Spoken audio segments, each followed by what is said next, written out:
Bonjour, après le préfet de la Réunion, Jérôme Filippini, et Wilfried Bertil, le conseiller régional, nous recevons aujourd'hui Daniel Alamelou. Daniel Alamelou qui est élu conseiller municipal à Sainte-Suzanne. Vous avez été également conseiller départemental, mais aujourd'hui, je vous reçois avec votre casquette de président de Sydney. Alors, expliquez-nous, c'est quoi Sydney? Alors, bonjour. Sydney, c'est le syndicat de traitement des déchets du bassin nord-est. Donc Sydney comprend 9 communes, 3 de la CINOR et 6 de la CIRES, donc 2 EPCI que je viens de citer.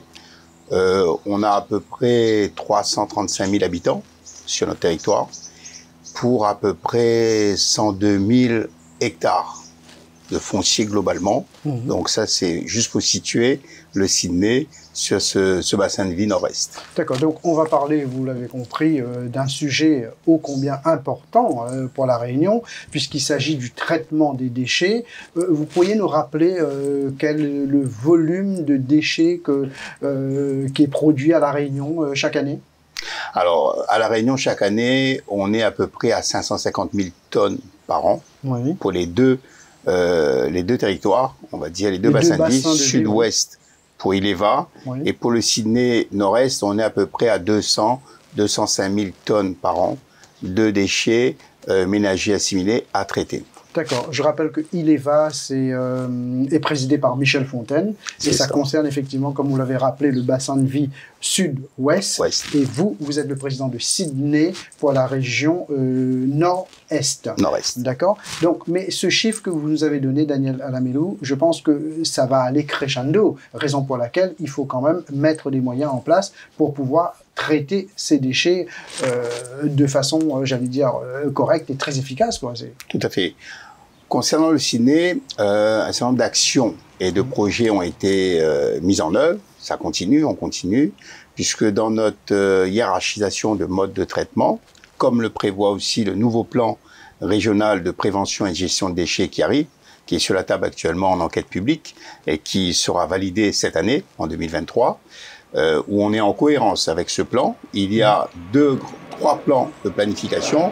Il y a les directives européennes, il y a le plan national des déchets, il y a le plan régional et ensuite la mise en œuvre par les syndicats, donc nous-mêmes le Sydney, mais également les deux EPCI CINOR-CIRES dans leurs compétences respectives, puisqu'il faut savoir que pour l'instant en tout cas, le Sydney intervient sur le traitement des déchets. Sur la partie collecte, c'est bien la CINOR et la CIRES qui s'en chargent dans leurs compétences. Donc, toutes ces compétences croisées font qu'effectivement, les objectifs qu'on a, c'est de diminuer, donc de faire de la prévention à la source, diminuer le tonnage des déchets par habitant. On est un peu plus de 600 kilos par an par habitant à La Réunion. Ça, c'est la moyenne. Il faut baisser. Et comment le faire? Eh bien, en triant mieux. Le geste de tri, aujourd'hui, je pense qu'il s'est un peu perdu. Il a été un petit peu oublié par certains de nos concitoyens. Il faut le rappeler, il faut communiquer sur ce geste de tri. Et donc, il y aura l'extension des consignes de tri qui arrivent à partir de cette année, où dans le bac jaune, on pourra mettre un peu plus de ce qu'on faisait avant, où il y avait des erreurs, les gens se trompaient un peu sur quoi mettre, quoi ne pas mettre. Là, avec l'État, avec les organismes tels que le CITEO, etc., nous sommes en discussion pour que cette communication se fasse au mieux et que les administrés, les citoyens comprennent bien comment mieux trier. Parce que dans la hiérarchisation, c'est la réutilisation qui est en premier, le réemploi, le recyclage, la valorisation matière, la valorisation énergétique et à la fin, tout ce qui peut rester au minimum, c'est l'enfouissement.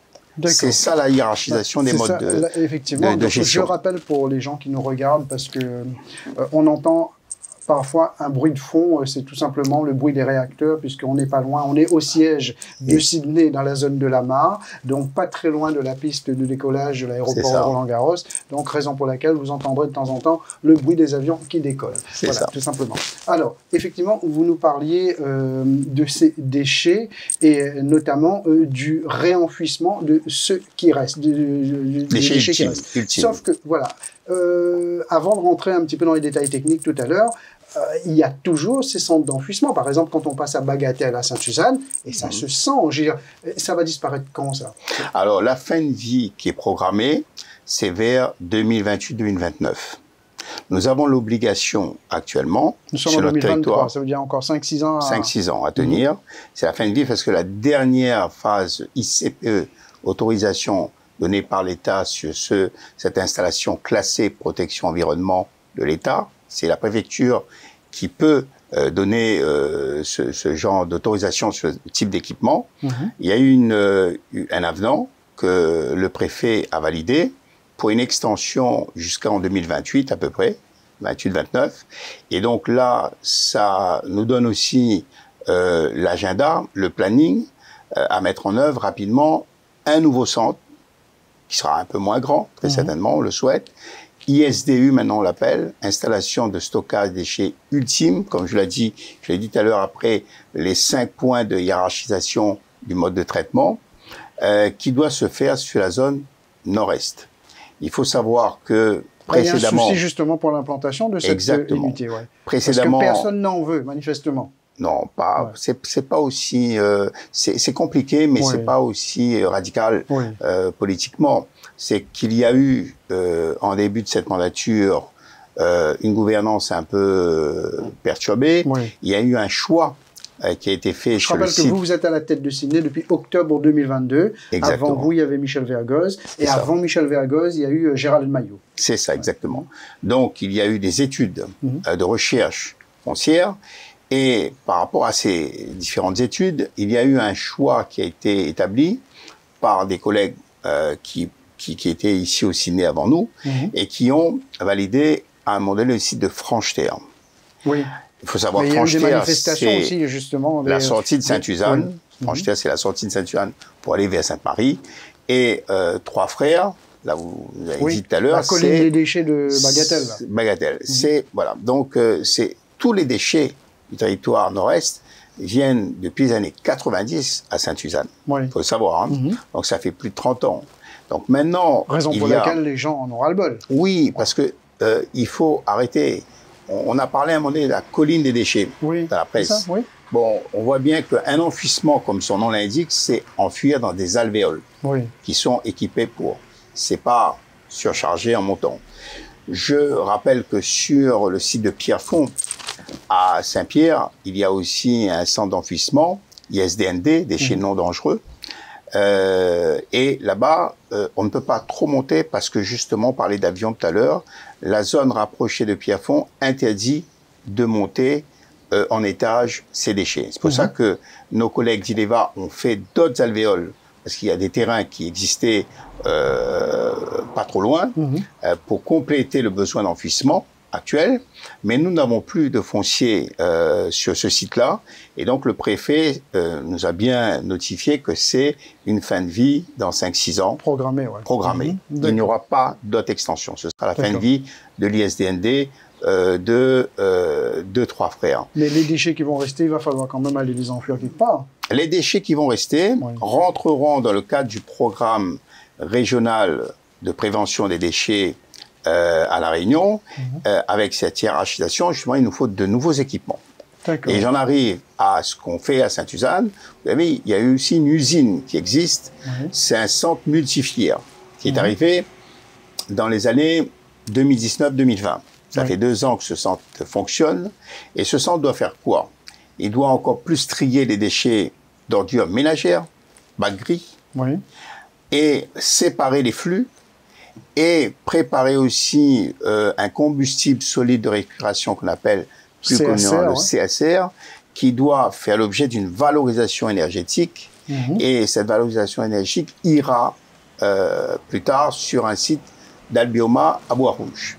Ce projet est dans les tuyaux. Nous sommes, nous, en discussion le Sydney avec la présidente de la Creux, Madame Emmanuelle Vargon, que j'ai rencontré avec une délégation. Qui veut dire la commission de régulation de l'énergie. Exactement, pour qu'on arrive à trouver la valeur juste du prix de ce CSR pour rendre soutenable notre projet, puisque nous créons un produit combustible solide de récupération qui va créer de l'énergie et qui va permettre à Albioma de revendre cette énergie EDF. Et ça permet aussi, en substitution, comme vous le savez, cette année, le charbon s'est terminé. Les pellets de bois ont commencé à arriver à La Réunion, mais pour diminuer justement le stockage des pellets de bois, ce CSR permettra sur un produit local, parce que ce sont des déchets localement qu'on traite, de faire aussi une valorisation énergétique. Donc ça, c'est un élément qu'il faut préciser. J'ai des pellets de bois qui arrivent de l'Amérique du Nord, du Canada, d'accord, et qui arrivent par bateau, d'où l'impact carbone également par rapport à l'environnement. Oui. Et le but serait, vous êtes en train de nous l'expliquer, Daniel Alamelo, de pouvoir récupérer ce qu'on appelle les CSR, les combustibles solides de récupération, pour ensuite justement les revendre à Albioma afin de produire de l'énergie. C'est ça? C'est ça. Alors, le circuit, c'est qu'il faut bien comprendre que les Réunionnaises et les Réunionnais qui nous regardent comprennent, c'est que vous nous avez parlé d'un chiffre tout à l'heure, c'est-à-dire à peu près 200 000 tonnes de déchets annuels pour le bassin de vie Est-Nord. D'accord? Ces 200 000 tonnes arrivent et sont traitées. Et au final, une fois qu'ils ont subi toutes les étapes, il reste ce qu'on appelle le CSR. Et c'est ce CSR qui va être revendu à Albioma. Et pour l'instant, le problème qui se pose, c'est qu'il faut vous mettre d'accord avec l'État sur le tarif de vente, c'est ça? C'est ça. Alors, c'est pas totalement l'État. Oui. La Commission de régulation de l'énergie est vraiment neutre dans cette démarche et règle justement, c'est sa définition, toute la problématique des tarifications de l'énergie, etc. La CRE qui était présidée auparavant par l'actuel ministre délégué des Outre-mer, Jean-François Carenco. Exactement. Donc, nous avons rencontré la préfecture quand même, la préfecture, et je remercie le préfet actuel, Jérôme Filippini, qui nous aide dans cette démarche avec le directeur de la DEAL, M. Gramont, pour la mise en œuvre de cette démarche auprès de la CRE. Je viens d'envoyer il y a à peine 15 jours un nouveau rapport à Madame Vargon, la présidente de la Commission de régulation de l'énergie, avec tous nos arguments, tous nos éléments justifiant un prix adapté pour le CSR. Nous attendons avec impatience la délibération, le retour qu'elle fera de nos différents rapports, parce que c'est pas le premier rapport, et ça nous permettra d'avoir une vision sur notre territoire, sur la hiérarchisation qu'on a mis en place, parce que le seul endroit qui fabrique déjà du CSR dans l'outre-mer, c'est à La Réunion, à Sainte-Suzanne. Il n'y a pas d'autre situation identique actuellement en outre-mer. Donc nous sommes, c'est un nouveau process, nous sommes les premiers à le fabriquer avec un CSR de qualité, mais il n'y a pas que le CSR. Je voulais revenir sur votre remarque de tout à l'heure, M. Montrouge. Il y a le CSR, bien sûr, qui doit aller dans la valorisation énergétique, mais il y a aussi la valorisation matière, il y a le tri, il y a les bacs jaunes, qui font partie de l'ensemble des tonnages dont on a parlé tout à l'heure, il y a les déchets verts, qui font partie aussi d'un flux qu'on traite, nous, au niveau du Sydney, sur d'autres plateformes. Il y a tout cet ensemble-là qui est revalorisé pour que, justement, on ait le minimum jusqu'à, il y a 2 ans, on est sur du 30% valorisé, 70% enfui. Ça fait beaucoup. Donc, il faut inverser Il faut inverser. C'est ce que nous dit l'Europe, ce que nous dit l'État, ce que nous dit le Code environnement, etc. Donc, nous sommes dans cette démarche-là, mais pour y arriver, il y a tous ces mécanismes-là. Donc, il y a des équipements nouveaux à mettre en place.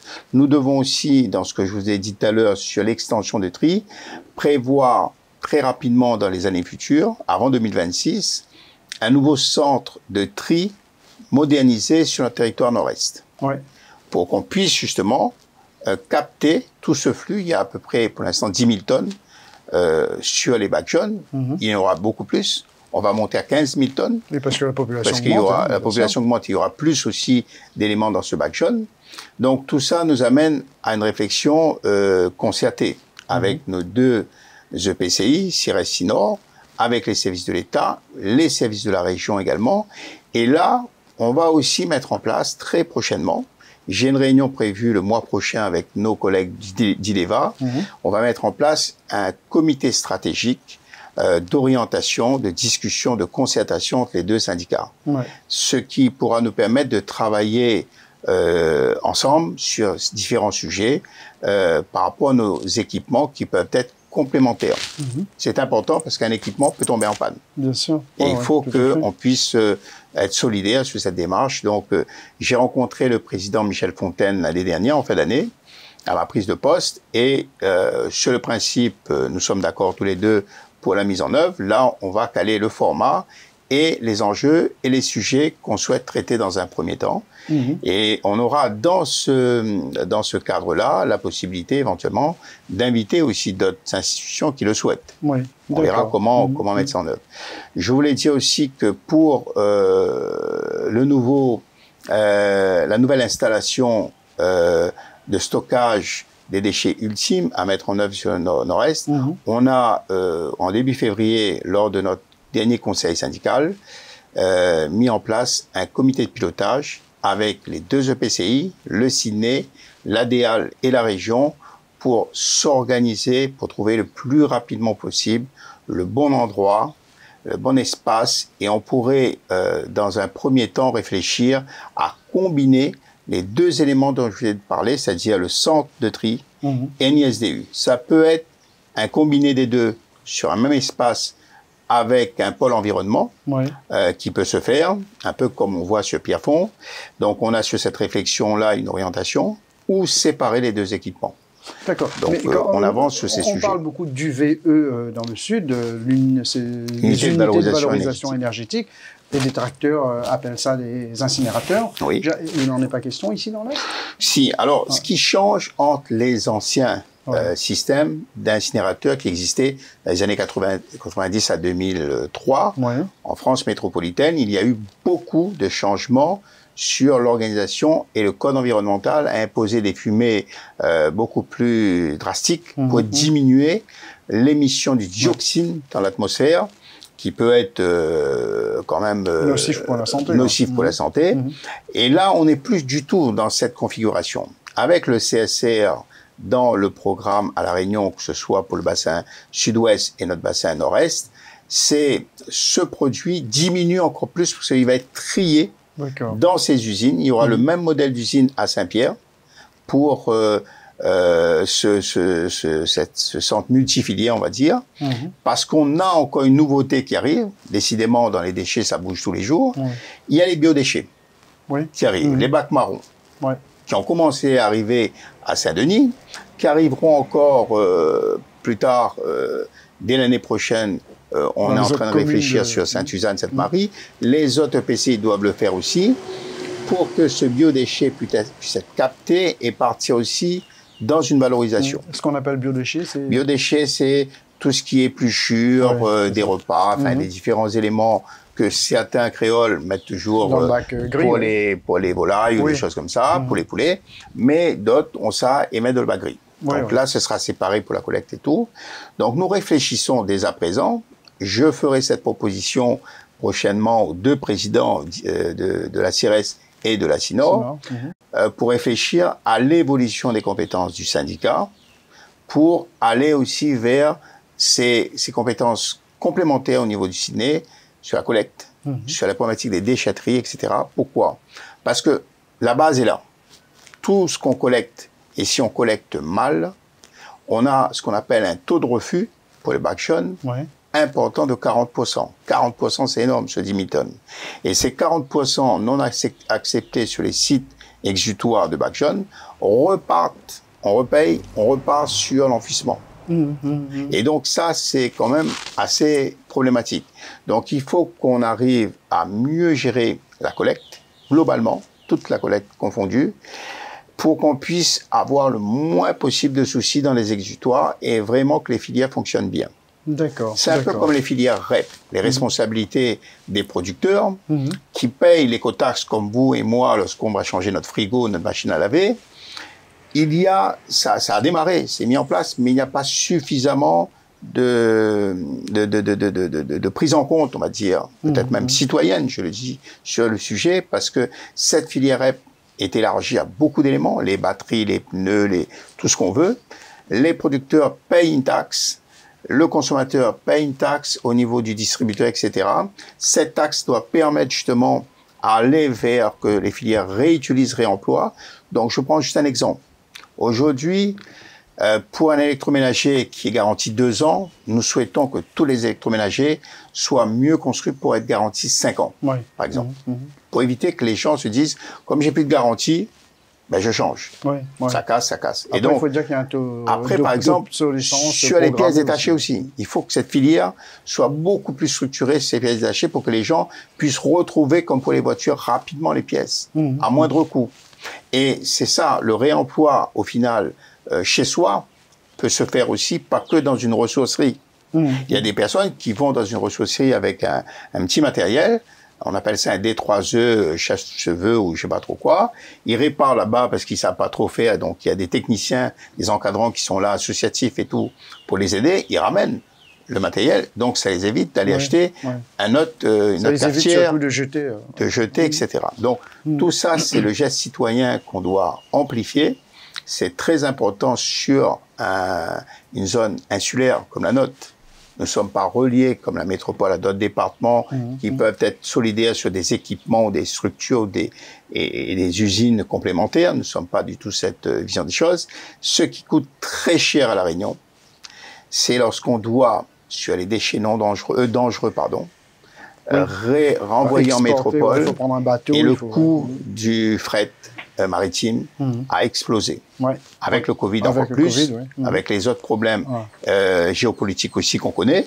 Mais ça coûte très cher. Et qui paye quoi? Il faut savoir qui paye quoi. Oui, c'est ça, justement. C'est ce que j'allais vous dire.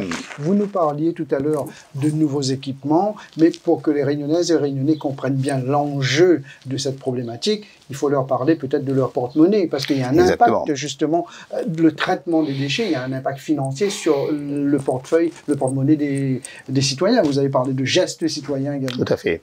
On était à peu près à 30 millions d'euros sur le coût de traitement des déchets dans le budget de Sydney en 2022.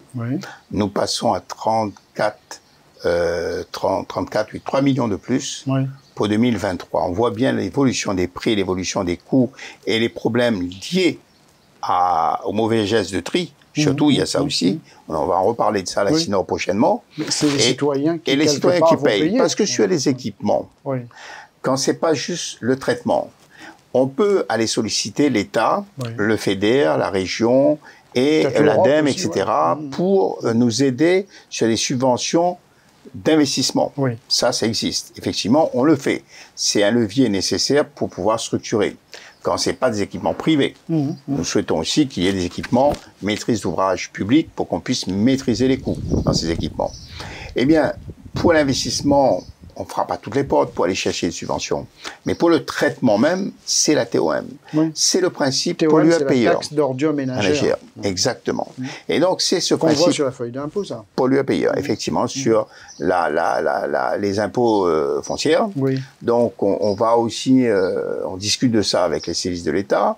Il y a une pression, je le dis, et je sais que les deux présidents des deux EPCI le savent aussi. Il y a une pression importante sur cette TOM, parce que tant qu'elle est équilibrée et qu'on arrive à payer tout le traitement avec les recettes actuelles, on s'en sort. Mais quand le traitement augmente, on ne peut pas sortir sur d'autres budgets.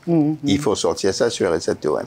Donc, on risque d'avoir encore une pression là-dessus. Pour pas justement que cette TOM puisse augmenter, concrètement, qu'est-ce qu'il faut faire? Aussi bien vous, en tant que Sydney, patron de Sydney, et les citoyens, les consommateurs, qu'est-ce qu'on va faire? Pour maîtriser ses coûts, ses charges, il faut que chacun, effectivement, y mette de son propre investissement.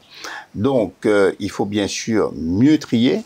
Il faut déjà moins utiliser des déchets. Il faut que les producteurs aussi réduisent les emballages, par exemple. Ça, c'est indéniable. On voit que même s'ils payent une taxe sur cet emballage, il y a quand même beaucoup trop d'emballages à La Réunion qui arrivent. Il faut qu'on ait des équipements avec des maîtrises d'ouvrage publiques aussi, qu'on puisse maîtriser les coûts dans certains cas, puisque c'est nous-mêmes qui allons gérer ces équipements. Pas tous les équipements, mais une partie des équipements. Donc ça aussi, parce que on est soumis à la loi des marchés, comme vous le savez. Hein. Les marchés sont écrits pour 5 ans, 6 ans, etc. Donc, ces marchés, il y a des révisions de prix qui vont très vite. La valeur par rapport à l'énergie qui a explosé au niveau national a augmenté les prix des marchés dans beaucoup d'endroits, les collectivités, et nous compris. Donc tout ça montre bien qu'on doit être vigilant sur l'ensemble des éléments, tant en termes de fonctionnement, de gestion, que de traitement et de suivi des indicateurs, parce que les indicateurs, c'est bien ce qu'on récupère sur le terrain. Donc c'est pour ça que je dis que le Sydney va devoir s'étoffer et grandir ses compétences, puisque demain, il faudra aussi mutualiser les moyens pour mieux gérer l'ensemble de la chaîne. C'est un peu ça Et il faut bien préciser également que ce n'est pas en allant jeter ces ordures dans un champ de canne ou au bord de la route ou dans une ravine, c'est pas ça qui va influencer. Enfin, ça coûte plus cher. Voilà, ça va coûter plus cher. C'est pas ça qui va faire baisser la TOM. Pas du tout. D'accord. Alors, pour finir, parce que le temps passe très vite, Daniel Alamélou, donc ce qu'on doit retenir là d'ici à la fin de votre mandat, vous, c'est jusqu'en 2026, hein, c'est ça. Vraiment les temps forts de Sydney d'ici à 2026, alors, au niveau investissement? Les temps forts de Sydney, c'est la mise en place, l'investissement sur une nouvelle installation de stockage de déchets ultime, Nord-Est.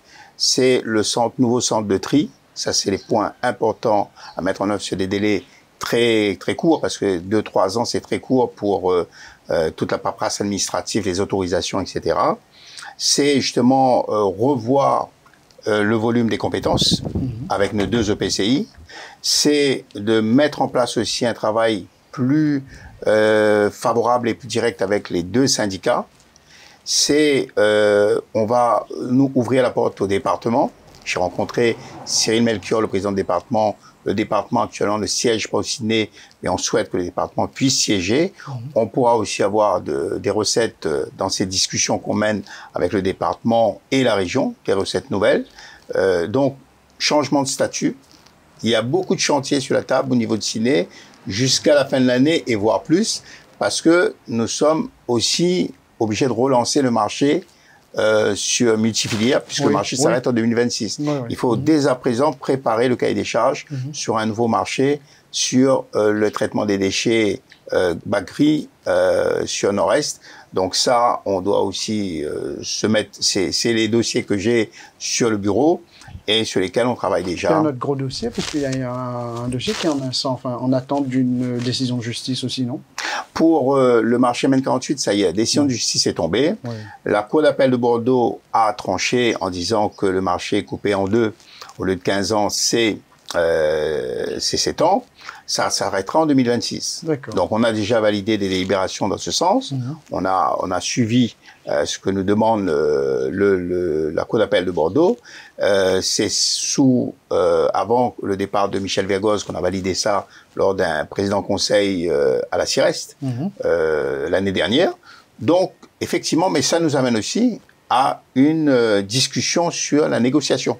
Quand on coupe un marché en 2, ça implique beaucoup d'éléments. Donc, on est dans cette phase de négociation également avec le prestataire. Merci beaucoup, Daniel Alamélou, de nous avoir apporté toutes ces précisions sur un sujet qui est quand même, je le disais, capital pour l'avenir de la Réunion. Hein. C'est le traitement des déchets. Et puis, vous, chez vous, et comme chez nous aussi, n'oublions pas le geste de tri, le geste éco-citoyen. Voilà. C'est ça. Et quant à moi, je vous retrouve la semaine prochaine pour un autre invité. Merci.